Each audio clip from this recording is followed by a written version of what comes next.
Fala galera, nessa aulinha aqui no YouTube a gente vai continuar aquela fase que a gente estava falando de 10 mitos da psicofarmacologia. E a gente vai aqui do sexto ao 10º mito. Então, o sexto mito é que de 4 a 8 semanas é um tempo necessário para você testar uma medicação. O que é que o autor aqui vai falar, pessoal? Que algumas indicações, alguns guidelines recomendam que os remédios eles devem ser testados ali pelo período de 1 a 2 meses. Se não der certo, eles devem ser trocados. Então, a atenção que você tem que ter aqui é o caso que esse período de 1 a 2 meses ele serve muito bem para antidepressivos, tá certo? Então, antidepressivos nesse período, se realmente não deu muito certo, você vai lá e troca. Só que tratamento de outros quadros, isso pode não ser muito verdade, como é o caso ali de esquizofrenia ou mesmo transtorno afetivo bipolar. Nesses casos, a gente deve ter mais tempo para testar uma medicação para saber se realmente ela deu certo ou deu errado. E isso aí seria um tempo que o autor sugere de por volta de 3 a 6 meses, tá? E, pessoal, lembrem que não é 3 a 6 meses que a pessoa não vai ver nenhum tipo ali de efeito. Se você não vê um efeito na medicação, pode ser mais breve, você já vai trocar ela.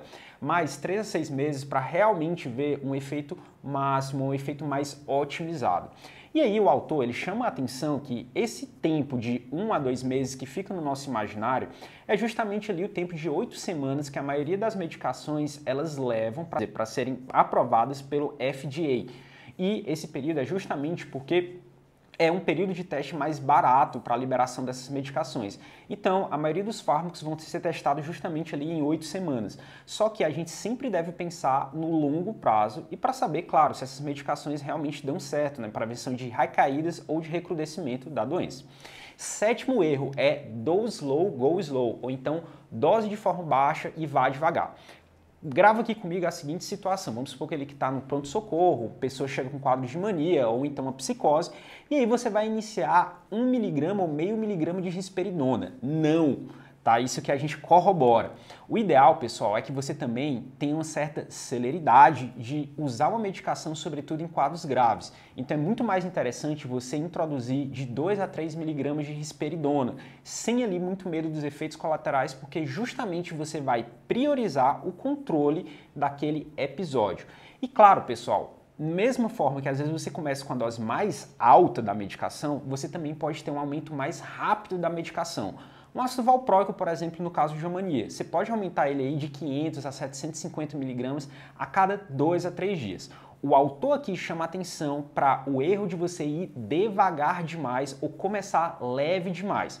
Lembrando que casos que são mais brandos, casos que são mais leves, claro, você pode ir com mais calma, mas lembre que isso vai ser mais ou menos uma regrinha. Pessoal, 8º ponto, que é sempre desmame as medicações. Mais uma vez aqui um tema polêmico, tá? Bem polêmico. O autor, na SIGA-M, ele fala que muitos dos fármacos, eles não precisam serem desmamados. E você tem que ter muita atenção aqui. Um exemplo que ele vai dar é a bupropiona e o ácido valproico. Ele fala que, por exemplo, você não precisa desmamar essas medicações e você pode simplesmente retirar elas, descontinuar elas. Qual é a pergunta que a gente vai fazer? Bom, mas tem risco de convulsão se você fizer isso com essas medicações? Porque a gente sabe lá que o ácido valproico é um anticonvulsivante e a bupropiona está literalmente ligada ao risco de convulsão. E aí, se eu tirar, ele vai convulsionar? De acordo com o autor, a gente não tem essa evidência empírica de que aumenta o risco de convulsão. E, para ele, a gente estaria perdendo tempo se você desmama isso, sobretudo naqueles contextos que você tem que fazer trocas mais rápido. A gente aqui sente falta do autor citar essas referências onde ele tira essas informações. E, claro, se você pegar outros livros, eles vão mandar você desmamar com cuidado o ácido valproico para evitar um risco convulsivo. Então, fica aí a polêmica. Beleza, ótimo. Vamos agora para o próximo mito, que é trate o sintoma mais grave, o nosso 9º mito. E pessoal, esse aqui é interessante. Ele fala que a gente não deve mirar no que a gente considera o sintoma mais grave. Por quê? Porque o sintoma mais grave pode não ser exatamente tratar a doença ou o paciente pode relatar aquilo que é mais grave para ele, não necessariamente é o mais mórbido ou então é o que mais a gente deveria prestar atenção. Então, pega aqui esse seguinte exemplo.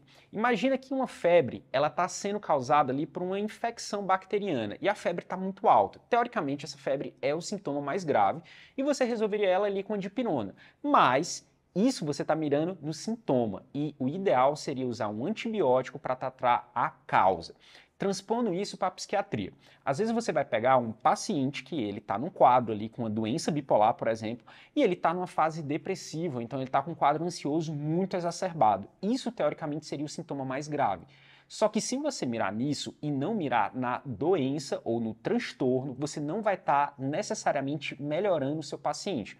Porque você vai entrar, às vezes, com antidepressivo, quando, na verdade, você deveria otimizar o esquema do estabilizador de humor desse paciente. Mais uma vez aqui, ele nos orienta a se guiar pelo transtorno de base, tratar o transtorno de base. Eu, particularmente, acho essa ideia bastante interessante. E, por fim, e último e um dos melhores mitos é sempre incorpore a preferência do paciente. Vamos lá, pessoal. O autor argumenta que na medicina a gente está cada vez menos paternalista. O que é que isso significa dizer? Que uma postura paternalista é que você, médico, sabe o que é melhor para o seu paciente. Então a gente tenta cada vez mais incorporar a preferência dos pacientes nas nossas decisões. E o segundo ponto que o autor considera é que a relação médico-paciente ela é assimétrica em relação ao conhecimento e também às obrigações ético-legais. Ou seja, nós como médicos, nós sempre vamos ter, pelo menos teoricamente, mais conhecimento técnico e também temos mais obrigações ético-legais em relação ao paciente. E por isso ele fala que a gente deve considerar sim a opinião do paciente, mas isso nem sempre necessariamente é uma verdade, porque o que a gente deve estabelecer é um certo limite onde o paciente ele pode operar ou ele pode escolher o tratamento. Por exemplo, vamos lá. Vamos supor que você está tratando ali de um quadro psicótico grave, como é um quadro de mania ou às vezes uma esquizofrenia. Nesse caso, o juízo crítico do paciente ele é afetado. Então você não vai poder muito considerar a decisão ou a preferência dele, porque o paciente pode falar, inclusive, que não quer usar a medicação.